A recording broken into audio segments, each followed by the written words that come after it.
제목이 너무 길죠? 네, 귀한 찬양 감사드립니다. 우리가 지금 이제 수요일 날마다 공부하는 게 이제 조직신학이라는 걸 공부를 해요. 너무 방대한 내용을 비교적 상세하게 하다 보니까 대체 이게 지금 뭘 공부하는 거냐, 이렇게 큰 그림이 안 그려질 수도 있습니다. 큰 그림이 안 그려져도 괜찮아요. 지금 이제 우리가 하는 것은 이제 그 신론은 하나님에 대한 이론이에요. 그 신론, 하나님에 대한 이론 중에서 하나님이 하신 일이 뭐냐, 하나님의 사역에 대한 얘기를 하고 있는데, 하나님의 사역은 크게 계획하시고 창조하시고 섭리하신 사역에, 계획하신 사역, 그 다음에 또한 창조하신 사역, 섭리하신 사역으로서, 계획하셨다라고 하는 것은 하나님께서 작정하시고 예정하셨다. 내적 사역이라 그래서 이 내적 사역을 근거로 해서, 하나님의 이런 작정과 예정을 근거로 해서 하나님이 이제 외적 사역이 이루어지는데, 외적 사역의 첫 번째가 창조 사역이에요. 창조에서 이제 우리가 영적인 창조가 있고 물질적인 창조가 있고, 그 창조된 것을 그 다음에 하나님의 사역, 세 번째 사역은 섭리 사역이에요. 섭리한다는 건 보존하시고 통치하시고 협력하신다. 여기서 하나하나 지금 보고 있는데, 계획에서 작정에 대한 거 우리가 좀 생각해 봤고, 예정에 대한 거 생각을 해 봤어요.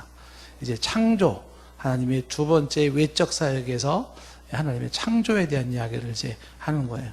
그래서 이제 신론, 하나님에 대한 사역에서, 신론에서 하나님이 하신 사역, 하나님은 무슨 일을 하시나, 그리고 무슨 일을 하셨나 라고 할 때, 사역에서 외적 사역은 이제 창조에 관한 이야기, 창조 사역을 하셨다.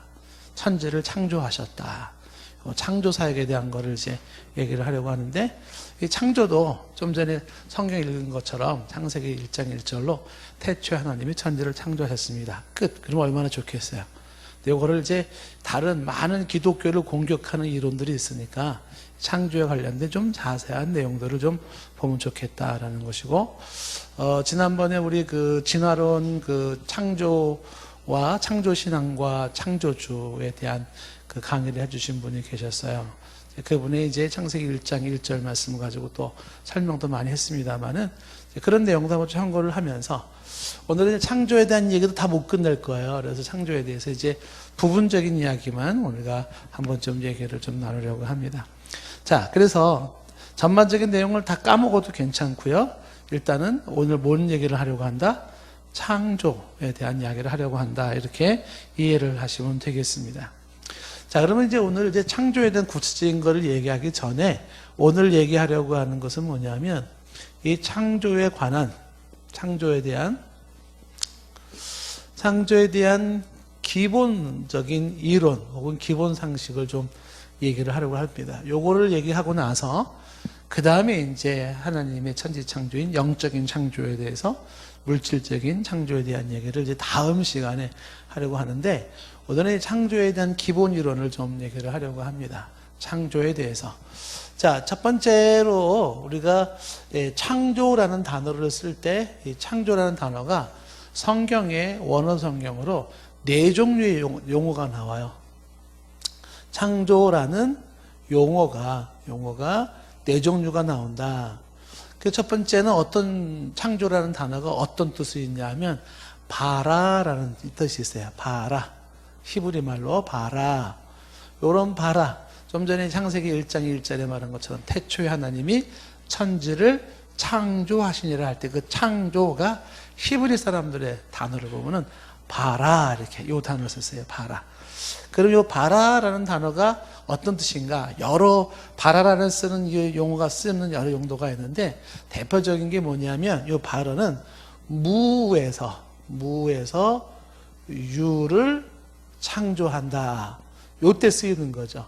그 무는 없음에서 유, 있음, 이렇게.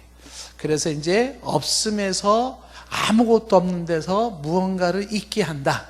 이럴 때 쓰는 단어가 이제 바라라는 단어를 쓰는 것입니다. 그래서 이 바라라는 거를 쓸 때는 어떤 거냐면, 기본의 어떤 재료나 근거가 하나도 없어요. 아무것도 활용할 도구도 어떤 근거도 없어요. 그냥 텅 빈 아무것도 없는 데서 뜬금없이 무엇인가 탁 생기는 거. 이거를 이제 바라, 창조 이렇게 얘기를 하는 거죠. 라틴 말로 크리에이티오, 에크 니힐리오 이렇게 얘기를 하는데, 자, 성경에 보면은 이제 이게 어떻게 설명이 되어 있냐면 로마서 4장 17절 말씀해 보시면은요. 로마서 4장 17절 찾아보겠습니다. 자, 로마서 4장 17절 말씀에,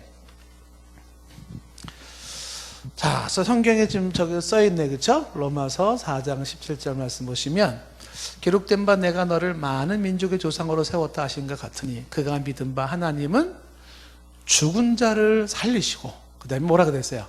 없는 것을 있는 것으로 부르신다. 아무것도 없는데 하나님이 있는 것으로 부르는 거예요.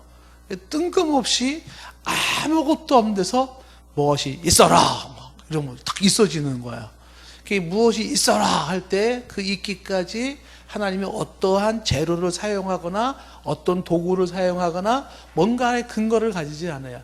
전혀 뜬금없는 아무것도 없는 것에서 뭔가 있게 한다. 이게 이제 하나님의 창조에 있어서 바라라는 뜻으로 쓰여지는 것입니다. 성경을 또 한 군데 볼까요? 히브리서 11장 3절 말씀 보시면, 히브리서 11장 3절 말씀 보시면은요, 믿음으로 모든 세계가 하나님의 말씀으로 지어진 줄을 우리가 아나니. 히브리서 11장 3절 말씀이 이제 이게 굉장히 중요한 말씀이에요. 신학적으로나 철학적으로나. 여기는 이제 믿음으로 뭐뭐뭐뭐뭐뭐된 거를 아나니 이렇게 됐잖아요. 그러니까 안다라는 거는 무엇으로 되는 거냐면 믿음으로예요.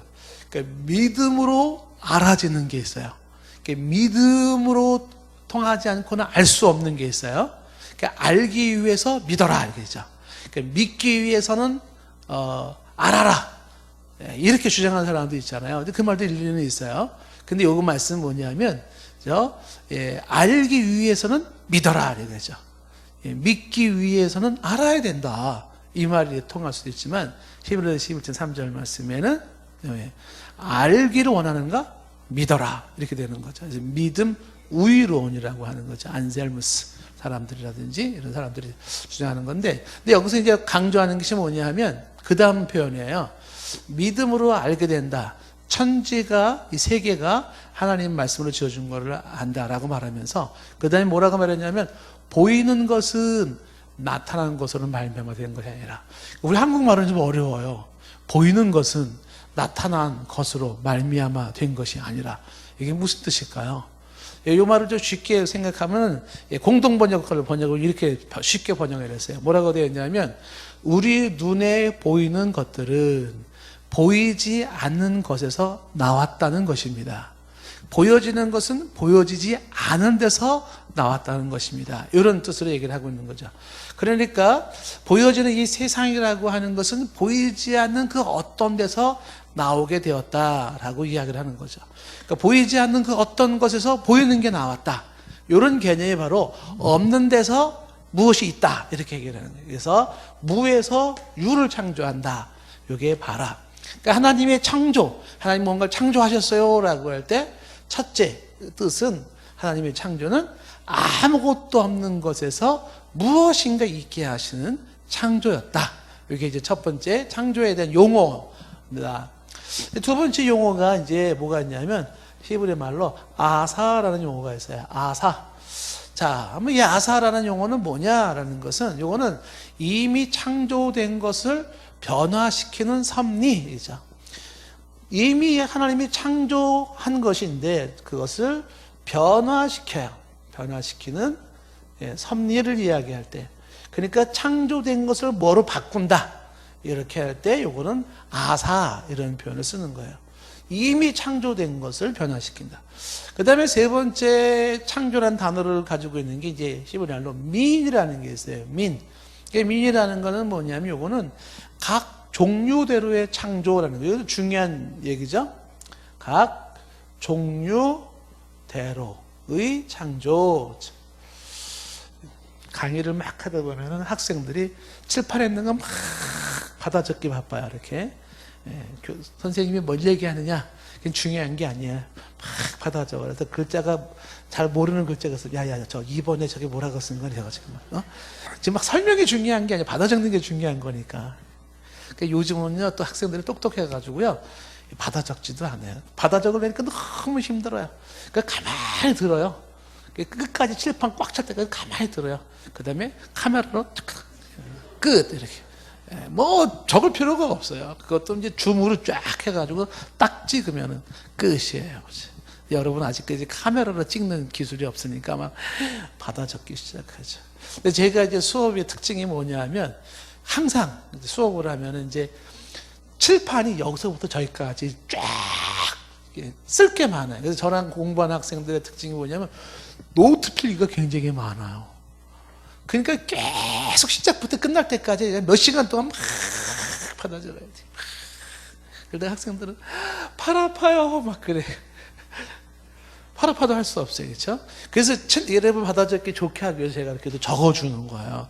이것도 안 적어주잖아요. 그럼 딱 쓰지도 않아요. 꼭 여기다 써야지만이 받아 쓰는 거예요. 진짜 중요한 건 안 쓰고도 탁 얘기할 때가 있거든요. 자, 또 쓸데없는 얘기를 하면 또 이렇게 시간이 슉 가버릴 수가 있어요.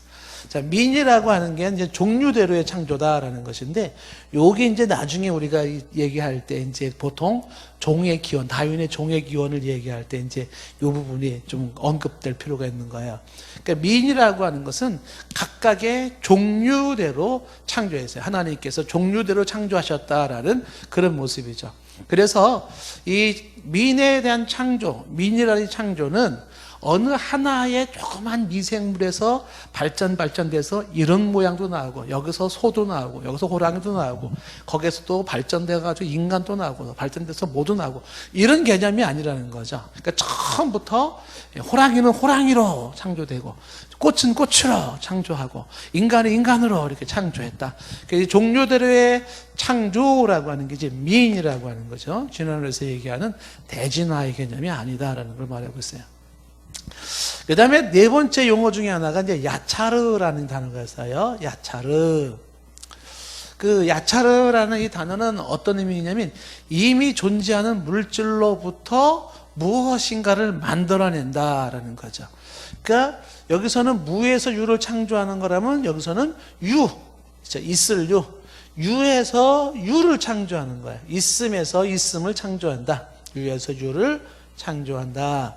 그러니까 이제 예를 들면은 요 야차르라고 하는 거는 바라랑 조금 의미가 다르죠.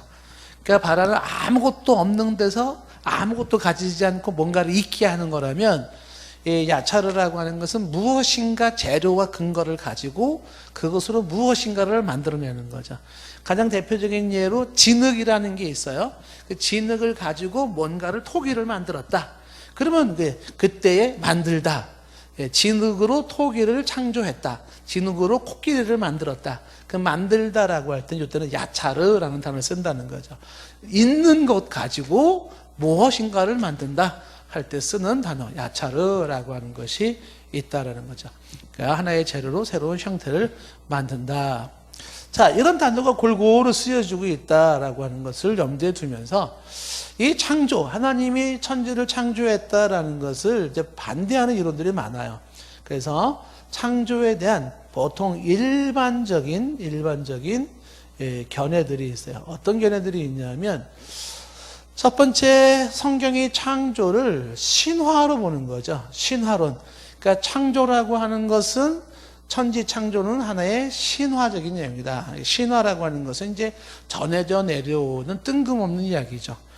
이제 그리스 신화 같은 것처럼 뭔가 과학적으로 증명된 것이 아니라 사람들이 구전으로 전해져 내려오면서 뜬금없는 이야기들, 그런 내용들, 그 신화. 예를 들어서 우리나라도 이렇게 알에서 누가 딱 태어났다.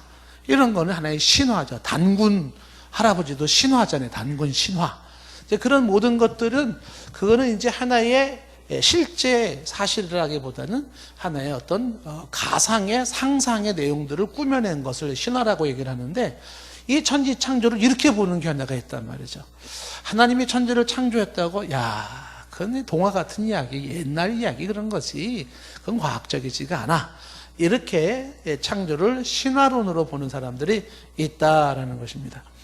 그런데 이 신화론에는 이제 두 가지로 이제 나누어지는 게 하나가 있는데, 그게 뭐냐면 신화론에서 신화적인 창조론이 있어요. 신화적인 창조론. 그러니까 신화적으로 만들어진 창조론, 이렇게 말을 하고 있습니다. 그러면서 이 신화적인 창조론과 대조를 이루고 있는 것이, 그러면 성경적 창조론하고는 어떤 차이가 있는가, 이렇게. 이것을 신화론을 이야기할 때 성경적 창조론과 신화적 창조론을 이렇게 대조해서 이제 이야기를 하는 것이에요. 그러면은 신화적 창조론과 성경적인 그 창조론을 비교해 보면 어떤 게 있냐면, 신화적 창조라는 것은 이건 대부분이 어디에 있냐면 야차르에서 나와요. 첫 번째가 유에서 유를 창조하는 게 신화적 창조인데, 거기에 비해서 성경적 창조라고 하는 것은 바라라고 하는 거, 없음, 무에서 유를 창조한다라는 첫 번째 그 차이점이 있다라는 것이고요. 두 번째, 신화적 창조와 성경적 창조를 대조시켰을 때 볼 수 있는 것은, 신화적 창조에서는 신화에는 유독 신이 굉장히 많아요. 별의별 신이 다 있어요. 그 신이 많다라는 걸 다신론이라 해요. 그러니까 다신론적 창조예요. 다신론적 창조. 혹은 범신론적이라고 하는, 막연하지만은 범신론적인 창조라, 이렇게 얘기를 하는 데 비해서 성경에서 말하는 창조는 뭘까요? 그것은 다신론, 범신론이 아니라 그거는 삼위일체 하나님, 삼위일체 하나님, 하나님에 의한 창조, 이렇게. 그 다음에 세 번째는 신화적 창조, 성경적 창조를 비교해 볼 때, 신화적 창조라는 것은 거의 물질에 대한 경시가, 물질, 경시, 풍조. 물질을 좀 좋지 않게 생각하는 경향이 있다. 보통 물질, 경시, 풍조. 그런데 이제 보통 성경적 창조의 개념이 있어서는 물질 자체를 경시하지 않는다라고 하는 거죠. 그래서 성경적 창조는 물질을 숭배하지도 않지만 물질 자체를 그렇게 경시하지 않아요. 경시하지 않음. 자, 그 다음에 이제 이 창조를 얘기할 때 중요한 것은, 신화적 창조에서는 보통 얘기할 때, 여기에서는 이제 보통 뭔가를 신화적으로 창조가 됐다라고 할 때는 그거는 굉장히 우연 발생적인 창조를 얘기해요. 우연 발생, 이렇게. 그런데 이제 성경에서는, 성경적 창조는 우연 발생이 아니라 어떠한 목적을 가지고 있는, 목적이 있는 창조, 이렇게. 우연히 발생하는 창조가 아니라 목적 있는 창조다, 이렇게 비교할 수가 있습니다. 자, 여기서 이 비교를 하는 이유는, 왜 비교를 하는 거냐면, 중요한 것은 성경의 내용을, 성경의 하나님의 창조 사역을 신화론으로 이해할 때 그것은 성경적 입장과는 다르다라는 것이에요. 그러니까 신화론을 이야기할 때는 성경적 창조론은 신화적 창조론과는 다른 성격을 가지고 있다. 그래서 신화적 창조론을 우리는 이제 거부한다, 이렇게 보는 거죠. 그 다음에 창조에 대한 이제 두 번째 견해 중에 하나가 이게 뭐냐면 진화론이에요. 진화론.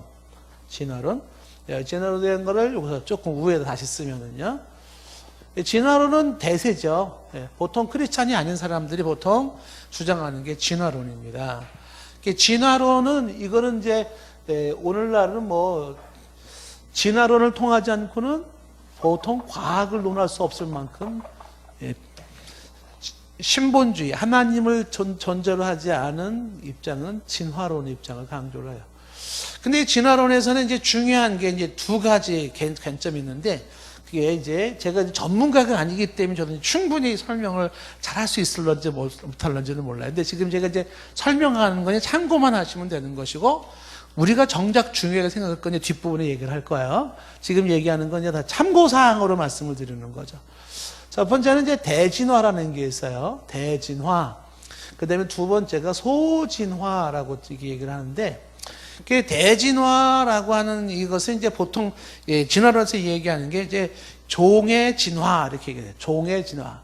종의 진화. 아까 이제 이 진화할 때 종의 진화인데 여기 이제 미인, 각 종류대로 창조했다라고 해서 이 미인이라는 단어는 종의 진화를 거부하는 거란 말이죠. 그러니까는 하나의 아베마라고 하는 조그만 미생물에서 거기서 뭔가 발전해서 물고기가 되고 물고기가 발전이 되어져 가지고 양서류가 되고 양서류가 발전되어져 가지고 그다음에 무슨 그 동물이 되고 동물이 발전돼 가지고 원숭이가 되고 또 원숭이가 발전돼서 사람이 됐다. 그러니까 조그만 미생물에서 사람이 돼 버린 거야. 이런 식으로 얘기하는 거. 이런 식으로 얘기하는 것은 종의 진화, 이렇게 종의 진화. 그러니까 종이 이런 종류, 저런 종류가 다 하나의 모습에서 이렇게 파생되고 저렇게 파생됐다. 이렇게 얘기를 하는 거죠.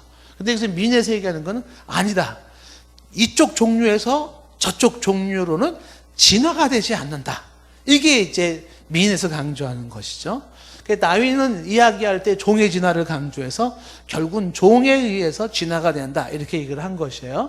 그래서 종류가 다른 진화로 이루어진다. 세상에 존재하는 게 굉장히 많잖아요. 그 존재하는 모든 것들은 결국은 어느 한 작은 것에서 보이지 않는 미생물 같은 데서 발전돼서 이런 종류도 나오고 동물도 나오고 사람도 나오고 뭐도 나오고 이렇게 얘기를 하는 대진화라는 게 있습니다. 그 다음에 이제 소진화라는 건데, 소진화는 뭐냐면, 이건 종에서 종으로가 아니라 종 안에서 이루어지는 진화다. 그러겠죠. 진화다.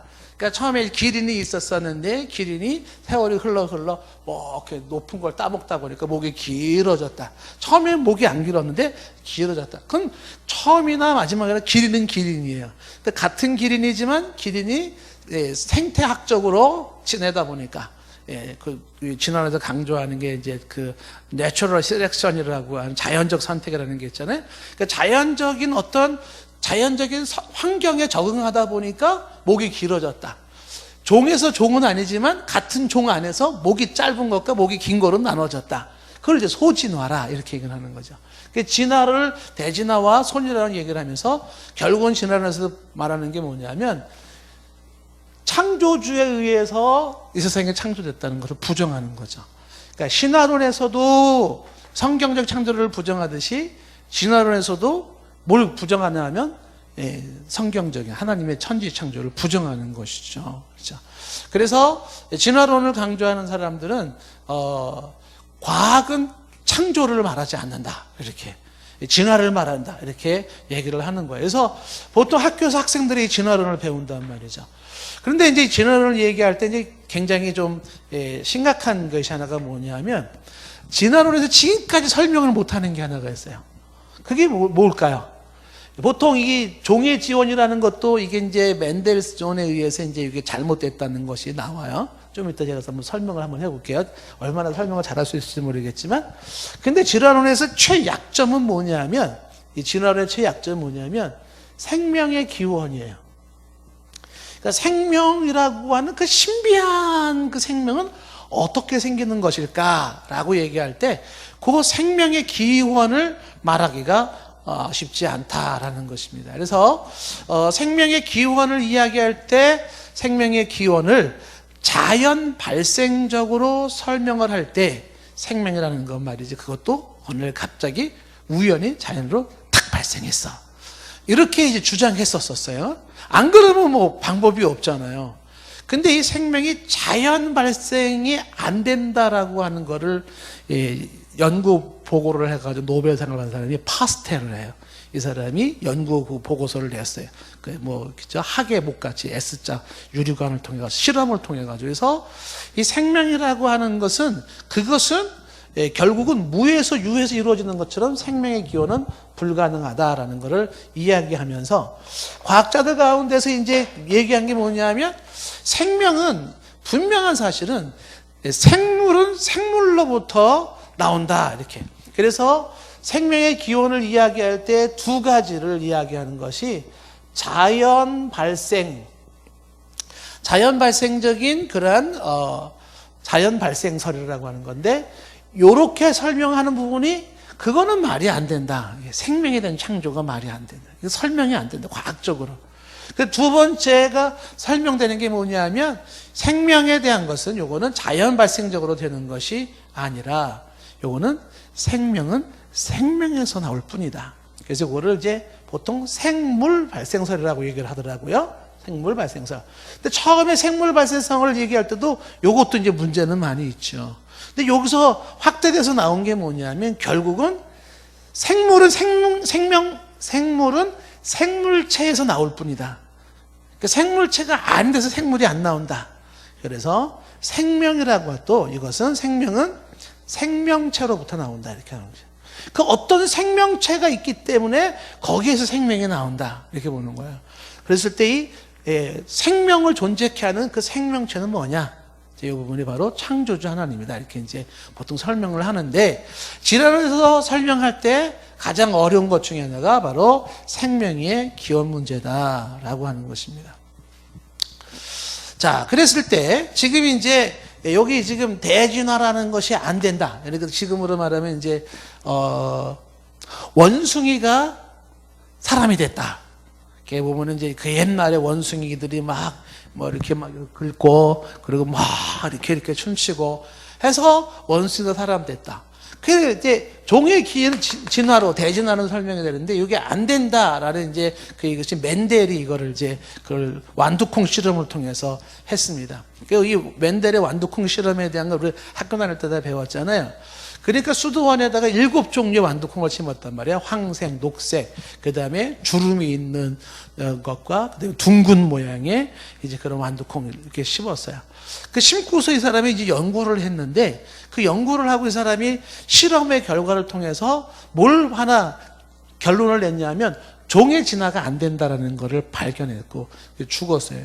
죽을 때까지도 이 사람이 이론은 밝혀지지 않았는데 후대에 그 멘델의 이 종의 진화가 이제 안 된다는 것이 그게 맞았다 이렇게. 그래서 이제 그 후대 과학자들은 얘기하기를 찰스 다윈이 종의 기원을 쓰기 전에 멘델의 이 실험을 먼저 보았다 그러면 아마 종의 기원 책을 안 썼을 것이다. 이렇게까지 얘기할 만큼 그 종의 기원을 강조했던 내용을 뒤집는 거예요. 그러니까 이 멘델이 이야기한 건 콩을 통해서 실험한 것이 뭐냐면, 이게 정말 설명을 제가 잘해야 되는데, 그러니까 부모 세대에서 보통 이제 우성과 우성이 열성과 열성이라고 하는 이 우성열성이라는 게 이제 멘델이 만든 용어잖아요. 근데 이 둘이 결혼을 해가지고 만나가지고서 여기서 나오는 1세대. 1세대를 보았을 때 여기서 나올 수 있는 1세대가 뭐냐면 우성과 열성을 가진 존재. 그러니까 우성과 열성을 가진 존재가 하나 나오거나 또 하나는 이제 열성과 우성을 가진 존재. 그러니까 이 존재가 나온다. 그러니까 우성, 열성에서 우성열성이나 열성우성이나 이게 나온다는 거예요. 그랬을 때 이 우성열성을 가지고 있는 이 두 개가 다시 만나가지고 또 결혼을 해서 나오면 여기 이제 4종류가 나온다는 거지. 4종류가. 4종류가 나오는 거는 여기 다 붙는 거예요. 그래서 이제 하나는 우성열성의 2세대에 들어오면은 우성열성이 나오거나 혹은 또 뭐가 나올까요? 두 번째 나오는 것은 열성우성이 나오거나 그 다음에 나올 수 있는 것이 뭐냐면 우성과 우성 혹은 열성과 열성 이렇게. 그러니까 세 번째, 네 번째가 우성으로만 나온다든지 다시 열성으로만 나온다 이렇게. 그런데 이 이야기 속에서 이제 그 멘델이 결론을 내린 것은 뭐냐면 중요한 게 뭐냐면 부모에게 없는 그 형성 요인들은 다음 자손 때에서는 결코 나타나지가 않는다는 거예요. 그 부모에게 없는 것이 다음 세대에게 나타나지 않는다. 그래서 이게 지금 이야기한 게 뭐냐면 강조하고 있는 것이 종의 유전인자라고 하는 것이 부모 세대에게 없는 것은 또 다른 새로운 종의 탄생이 불가능하더라. 그러니까 이 종이라고 하는 기원을 이야기할 때는 이거는 여기서 보여준 것처럼 부모 세대에게 없는 그러한 유전인자가 다음 세대에서 나타나지가 않는 거예요. 그러니까 여기 네 종류가 나온다는 것도 이거는 넷 중에 하나로 나올 수 있지만은 전혀 다른 별개는 존재할 수가 없다라는 것이 이제 멘델의 이론인 것입니다. 그래서 이 멘델을 통해서 종이, 원숭이가 사람이 된다. 전혀 다른 종이거든요. 이거는 불가능하다. 이렇게 보는 것이죠. 근데 이 얘기가 굉장히 흥미롭게 좀 들려질 수가 있는 게 이제 어떻게 들렸냐면, 만약에 여러분들 중에서도 원숭이가 사람이 됐다. 이렇게 좀 알고 계신 분 계십니까? 그렇다면 만약에 원숭이가 사람이 됐다 그러면은요, 화석 중에, 발견한 화석 중에 최소한 원숭이가 사람이 되는, 반쯤 원숭이고 반쯤 사람이 되는 어떤 화석 정도는 나와요. 그러니까 이 원숭이에서 이게 다른 종류인 사람이 나온다라고 할 때, 원숭이가 예를 들면은 뭐 3분의 1이 원숭이고 3분의 2가 사람인, 혹은 3분의 2가 원숭이고 3분의 1이 사람인, 이런 반이 원숭이고 반이 사람인 이런 과정에 어떤 증거가 나와야 되고, 지금쯤이라도 일부 원숭이는 반쯤 사람이 되어 있는, 이런 게 좀 나와줘야 되는데 그 과정이 없다는 거예요. 그 원숭이가 사람이 됐다 그러면은, 그렇지 않겠습니까? 지금 어느 창경원에, 동물원에 반은 사람이 되고 있는 원숭이가 있더라, 이런 거 본 적 있어요? 그 왜 안 될까? 그 지금 이제 멘델이 얘기한 거죠. 그거는 부모의 유전인자가 없기 때문에 그건 불가능하다. 그게 종의 진화는 안 된다. 그러니까 하나님이 천지를 창조할 때 각 종류대로 창조하사라고 하는 이 창조이론이 오히려 더 과학적이다. 이렇게 이제 보는 것입니다. 자, 그런데 진화론을 이야기할 때 여기서의 진화론이 여기서 끝나는 게 아니죠. 문제는 뭐냐면, 크리스찬 과학자들 중에도 이제 고민이 생기는 거예요. 이 창조론을 인정을 하긴 해야 되는데 창조론을 과학적으로 어떻게 설명해야 되나. 진화론 외에는 더 이상의 과학적인 지지를 받을 게 없는데, 그래서 이제 나오는 이제 세 번째 그 입장이 뭐냐면, 그게 유실론적 진화론이라는 얘기를 나와요. 유실론적 진화론. 그 유실론적 진화론이라는 게 뭐냐면, 결국 하나님의 창조 사역도 그것도 진화를 통하여서 하나님이 창조한다. 이렇게 말하면 어떨까? 굳이 진화론을 거부하지 말고, 이 진화론을 통하여서 하나님이 창조 사역을 이뤄나간다. 이게 유실론적 창조라는 거죠. 요거는 이제 다른 말로 오늘날의 창조를 이야기할 때 여기서 강조하는 게 진화적 창조라는 거예요. 진화적 창조. 이게 오히려 성경과 과학을 좀 이렇게 섞은 게 좋은 게 되지 않을까, 이렇게 말을 하는 거죠. 그런데 성경에서를 집중해서 볼 때 하나님께서는 어떠한 진화의 과정을 통해서 어떤 생물을 창조해내는 사역을 성경은 말하고 있지 않다라고 하는 것이에요. 그랬을 때 이제 등장되는 것 중에 하나가 뭐냐면, 그런데 예를 들면 말이죠, 말하고 당나귀하고는 이건 이제 전혀 다른 종이에요. 근데 말하고 당나귀하고 결혼을 시켰더니까 2세가 나왔는데 노새라는 2세가 나온 거야. 봐라, 종이 달라도 말하고 당나귀하고도 거기서 나올 수 있는 전혀 다른 노새라고 하는 새로운 종이 나오지 않느냐, 이렇게 이제 반론을 얘기를 하면서 결국은 진화적 창조도 가능하겠다라고 말하지만, 문제는 뭐냐요? 그 노새는 거기서 끝나버려요. 노새는 번식을 못해요. 그래서 이 노새는 뭐냐면 진화가 아니라 퇴화라는 용어를 써서, 그건 진화가 아니고 퇴화야. 돌연변이라는 표현, 돌연변이. 그래서 결국은 종의 진화는 안 된다라는 거예요. 그래서 수많은 이제 과학자들이 설명을 하기를 뭐라고 그랬냐면, 과일 초파리 가지고 실험을 해서 다른 종류를 만들려고 수도 없이 애를 썼는데, 뭐 예를 들어서 모양이 좀 바뀐다든지, 뭐 혹은 색깔이 좀 바뀐다든지 이런 게 조금씩 가능할지 모르지만, 쇠파리는 영원히 쇠파리라고 하는 그 요소를 못 벗어난다라는 거죠. 박테리아는 박테리아를 못 벗어나고요, 개는 개를 못 벗어난다는 거예요. 그게 종은 종으로서의 그 범위를 못 벗어난다. 그러니까 내진화라고 하는 종의 기원이 불가능하다. 보통 나타나고 있는 그런 노새 같은 것은 돌연변이로서 그는 진화가 아닌 퇴화로, 그것은 1세대나 2세대 끝나버리는 거죠. 계속 이어지는 게 아니다. 그래서 결국은 이렇게 이제 유신론적 진화론으로서 진화를 통한 창조를 얘기하려고 하지만 그것도 성경적이지는 않다. 이렇게. 책 중에 이제 이런 책이 있어요. 최근에 나온 책 중에 진화론에는 진화가 없다, 이런 얘기도 나와요. 그래서 이제 그 책을 보면 진화론자들의 입장을 좀 반발하는데, 뭐 심오하고 깊지는 않지만, 자, 어쨌든 과학자들조차도 진화론을 강조하는 사람들 중에는 많은 사람들이 퀘스천이 굉장히 많고요. 무슨 얘기까지 나오냐면, 창조를 믿는 믿음보다 진화를 믿는 믿음이 더 큰 믿음을 요구한다. 그냥 넘어가세요. 예. 진화를 믿는 믿음이 더 큰 믿음을 요구한대요. 그렇게 얘기를 하는 거죠. 그 다음에 이제 네 번째 얘기하고 있는 것이 뭐냐면, 진행을, 창조를 얘기할 때 이제 입장 중에 하나가 뭐냐면, 진행론적 창조라는 게 있어요. 창조론을 얘기하는데, 창조가 지금도 계속되고 있다. 진행론적 창조. 하나님이 처음 천지를 창조한 거로 끝난 게 아니라, 하나님의 창조가 진행되고 있다. 진행론적 창조. 지금도 하나님은 창조를 하고 있다. 여기 유신론적 진화론하고 좀 비슷한 개념이지만 진행론적 창조를 얘기하고 있어요.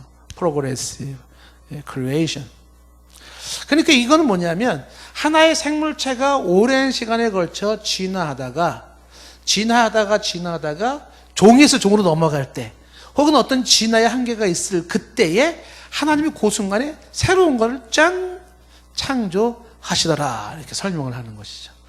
창조를 이야기할 때 하나의 존재가 진화를 거쳐서 진화하다가 더 이상 진화가 안 될 때, 혹은 이 진화된 것에서 다른 종류로 진화할 때에 하나님께서 그때는 그때마다 창조하셨다, 이렇게 얘기를 하는데, 과연 그런가? 그래서 우리는 이것도 사실은 인정하지는 않아요. 그런데 기독교의 과학자들 중에서는 이 부분에 있어서도 많이 갑론을박이 있는 부분이에요. 그래서 지금 여러분에게 소개한 이런 내용들은, 창조에 관련해서 이런 용어가 있고, 신화론과 진화론이 있어서, 특히 유신론적 진화론과 진행론적 창조라는 게 있다, 이런 것들을 참고를 하시면 되겠습니다. 그러면 이제 저와 여러분들은 이런 거는 그냥 이런 게 있구나라고 이제 기억하시고, 그럼 우리가 믿고 고백해야 될 게 뭔가? 우리가 사도신경 할 때마다 처음에 어떻게 해요? 나는 어떻게 해요? 시작해보자. 사도신경 시작.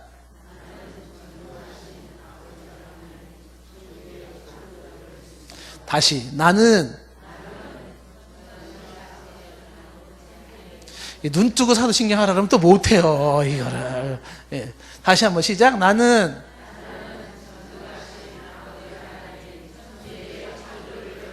그렇죠. 전능하신 아버지 하나님, 천지의 창조주를 믿습니다. 그러니까 우리가 가져야 되는 건 뭐냐라고 할 때, 우리가 가져야 되는 것이 다섯 번째로, 이게 이제 우리 입장이죠. 그게 뭐냐면 하나님에 의한 창조라고 하는 것이죠. 그러니까 창조주 하나님, 그 창조주 하나님에 의한 창조예요. 이게 성경적 창조라고 우리가 보통 보는 거죠.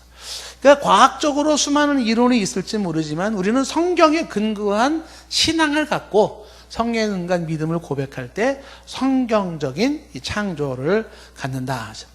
한 가지 이제 제가 이제 조금 빗나간 일 수 있겠지만, 이 창조, 하나님 천지 창조에 대한 성경적 창조라고 하는 것은, 이게 창세기에 이제 많이 주로 나오잖아요. 앞부분에 성경적 창조는 창세기에 나와요. 그랬을 때, 참고로, 신천지에서 강조하는 게 뭐냐면, 창세기 가지고 여러분 혹시 이런 질문을 드리면 거의 신천지일 확률이 큰 거야. 창세기에 나와 있는 창조 내용이 그게 다 문자적인 뜻일까? 비유, 영적인 의미가 따로 있는 것이 아닐까? 뱀이 말을 했다고? 진짜 뱀이 말을 했을까? 이런 거 하면서 이 창조의 내용들을 다 그건 영적으로 다시 풀어야 된다. 그거는 비유적인 내용이다. 이렇게 얘기하는 거는 거의 신천지예요. 그러니까 신천지에서 제일 많이 쓰는 게 뭐냐면, 그것은 비유인데 비유가 의미하는 바가 뭘까? 이렇게 하면서 이제 비유풀이를 해나간단 말이죠. 그러니까 그거는 좋지 않아요. 성경에는 그런 상징적인 것으로 봐야 될 것도 있고 문자적으로 것을 봐야 될 것도 있는데, 근데 지금 이제 이게 신천지 같은데 그건 구분을 안 되겠다. 거기다가 비유로 보면서 그 비유 풀이한다는 건 자기 입맛에 맞게끔 막 풀어나가는 게 좋지 않다. 자, 성경적 창조라는 게 이제 그럼 우리가 가져야 될 건데, 그 성경적 창조에 대해서 우리가 몇 가지로 좀 전제를 하셔야 되는 것이 있습니다. 그게 뭐냐면, 첫째는 하나님의 천지 창조를 얘기할 때 첫 번째는 하나님은 우주적 창조를 하셨다는 것을 먼저 우리는 성경적으로 가질 필요가 있습니다. 우주적 창조. 그래서 창세기 1장 1절 말씀에 말한 것처럼 태초에 하나님이 천지를 창조했다는 건 우주를 창조했다라는 것이에요. 느헤미야 9장 6절 말씀에 보시면은요, 느헤미야 9장 6절 말씀에 보면 하나님께서 창조할 때 어떤 일이 벌어졌냐면, 오직 주는 여호와시라 하늘과 하늘들의 하늘, 이게 히브리인들의 사고 구조 속에는 하늘이 있고 그 위에 또 하늘이, 대기권 밖의 하늘을 개념을 말하는 거죠. 그러니까 하늘과 하늘들의 하늘과 1월 성실과 땅과 땅 위의 만물과 바다와 그 가운데 모든 것을 지으시고 여호와께서 지으시고 다 보존하시오니, 그 보존은 나중에 우리가 설명할 부분이지만은 지으시고 보존하시오니 모든 천군이 주께 경배하나이다 해서 모든 삼라만상 그 천군들이 다 창조주 하나님께 어떻게 해요? 그래서 경배를 한다. 그래서 하나님이 천지를 창조하셨어요. 일어성신을 창조하시고, 그 다음에 땅 위에 것들 만물을 창조하시고, 바다에 있는 모든 걸 창조하시고, 그 창조가 다 종류대로 창조하셨다는 게 성경의 증언이고 성경적으로 믿는 거죠. 자, 그래서 이 말 속에서 이제 우리는 요 우주적 창조인 느헤미야 말씀 속에서 우리가 볼 수 있는 게 뭐예요? 지금 말한 것처럼 여호와 하나님이 창조주예요. 창조주 하나님. 하나님은 창조주. 요 창조를 다른 말로 조물주. 그 조물주에서 만들어진 거를 피조물 이렇게 말하잖아요. 그러니까 창조주 하나님을 말하고 있고요. 요 말씀 속에서 우리가 주목해야 할 수 있는 용어가 뭐냐면 하나님이 천지를 창조하셨다라는 이 말. 그 창조하셨다라는 이 말 속에는 이제 어떤 뜻이 들어있나요? 바로 시작이 있고 끝이 있다라는 개념을 가지고 있습니다. 이 창조라는 말 속에 시작이 있다, 끝이 있다, 이거를 말을 하고 있는 거죠. 그러니까 시작과 끝이 있다. 이건 무슨 얘기하는 거냐 하면은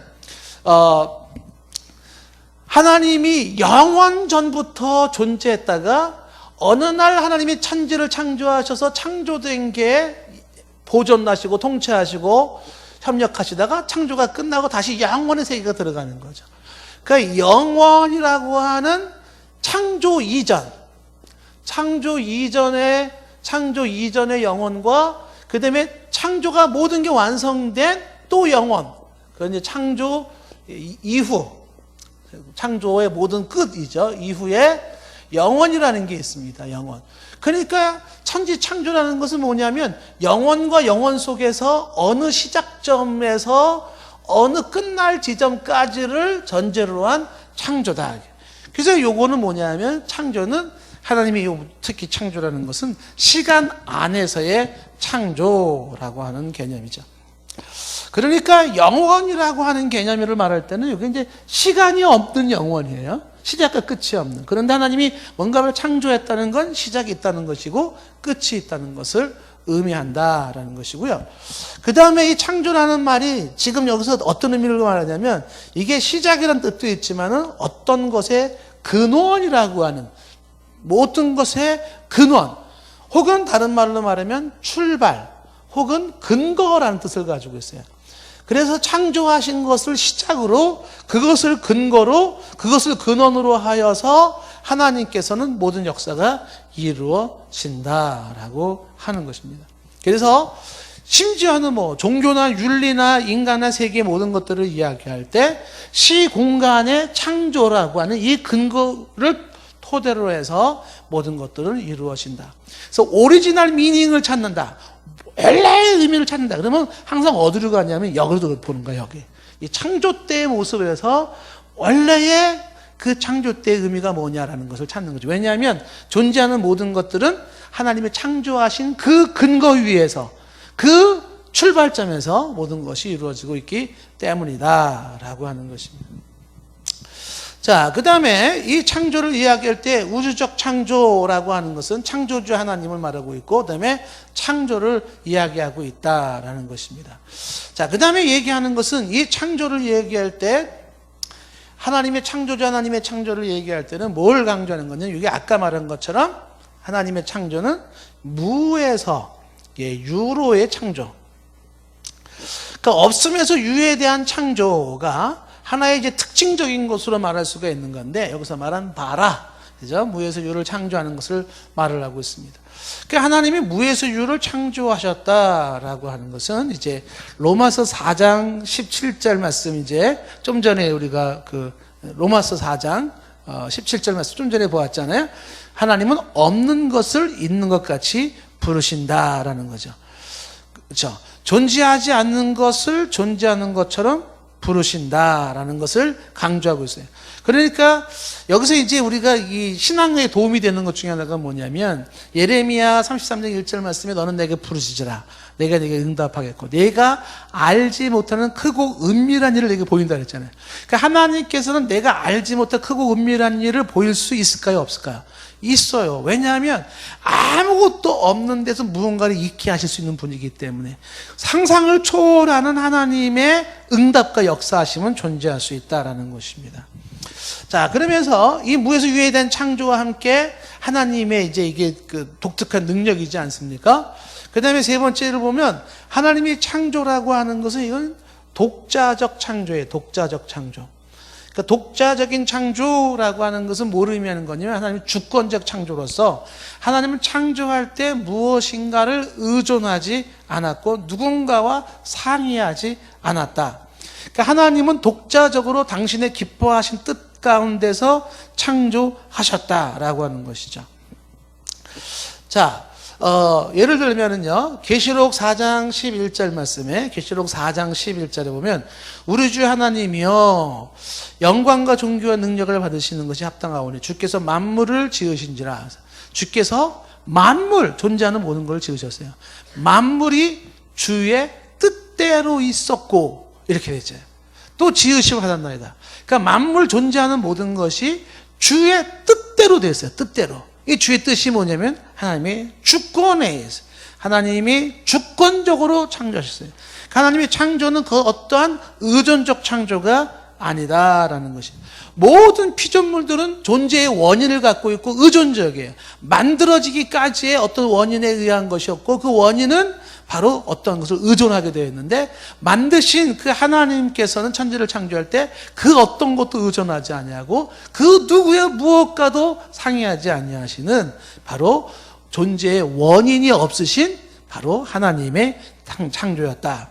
그리고 이 창조라고 하는 것이, 독자적 창조라는 것이 또 어떤 의미를 가지고 있냐면, 그것은 하나님의 창조는 자발적 창조라 그래서, 자발적 창조라는 것은 하나님의 이 창조가 반드시 창조를 해야만 했었던 것은 아니었다.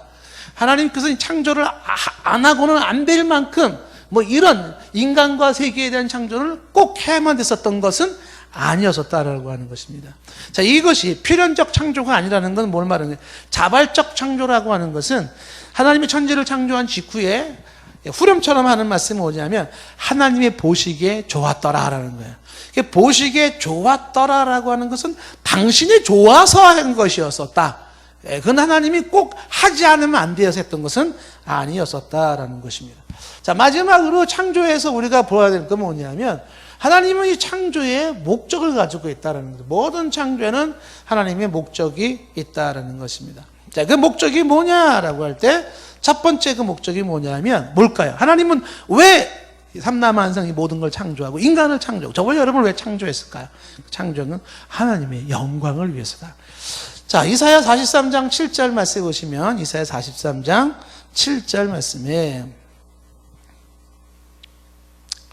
43장 7절에 물은 내 이름을 일컫는 자 곧 내가 내 영광을 위하여 창조한 자를 오게 하라. 그러니까 뭐를 위해 창조했냐면 내 영광을 위하여 창조한 자들이에요. 그래서 그들을 오게 하라. 그를 내가 지었고 그를 내가 만들었다. 왜 지었고 왜 만들었고 왜 창조했는가? 내 영광을 위하여. 하나님의 영광을 위하여.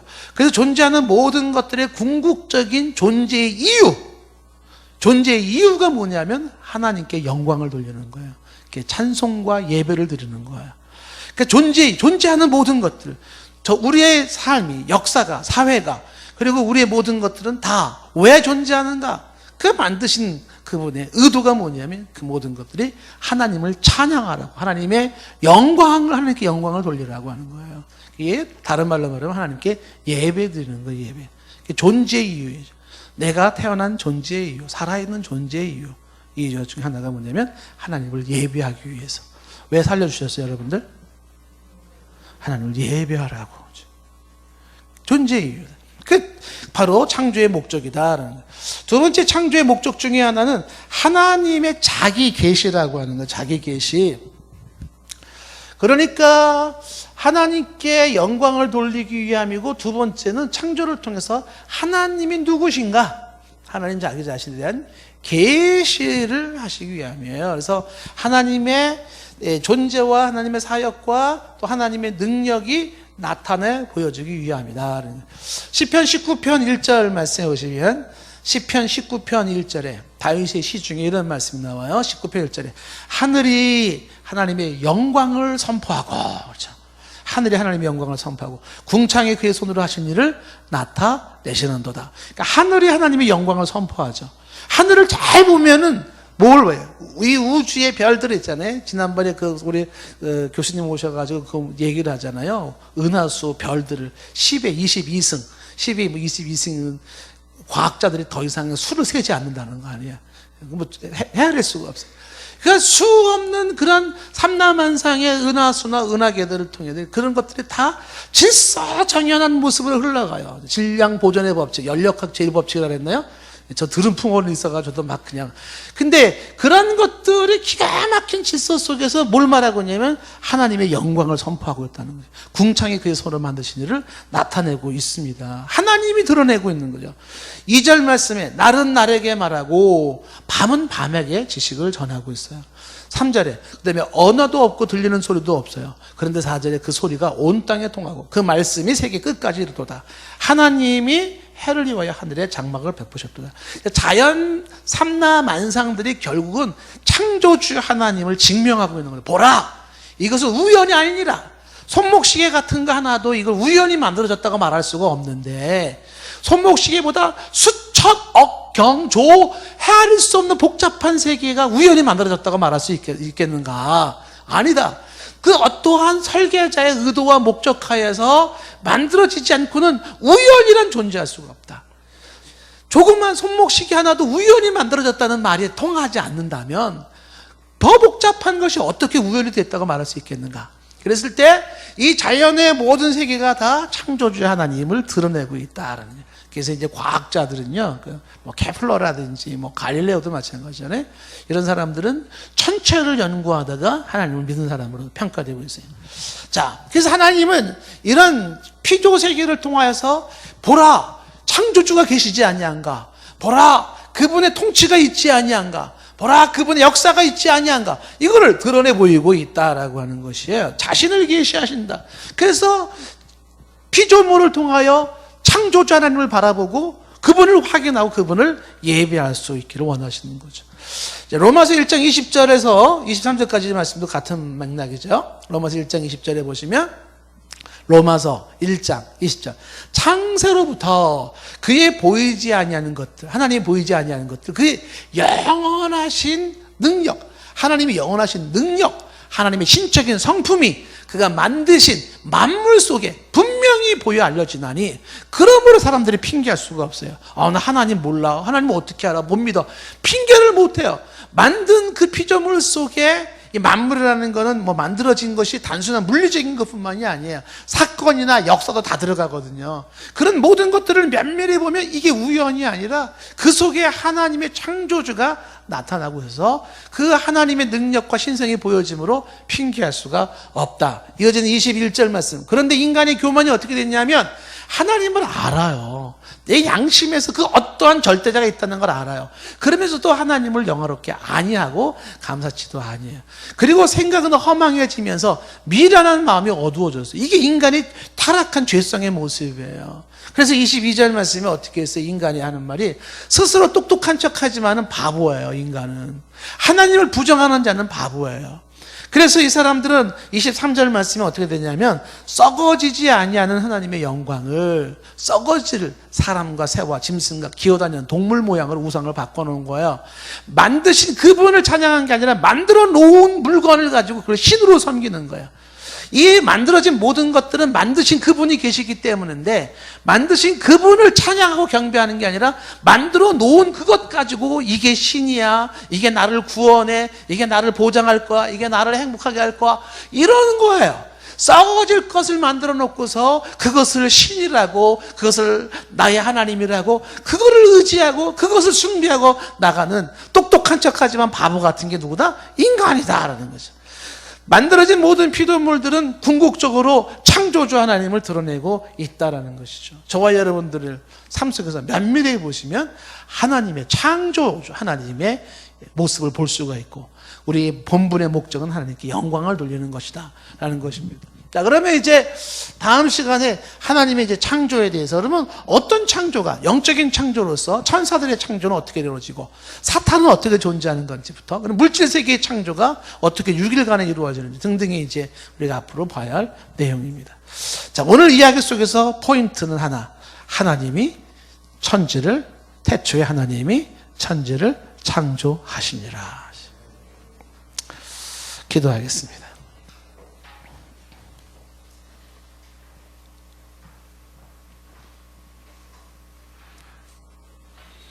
태초에 하나님께서 천지를 창조하셨습니다. 이것이 우리의 진심 어린 고백이게 하옵소서. 예수님의 이름으로 기도드리옵나이다.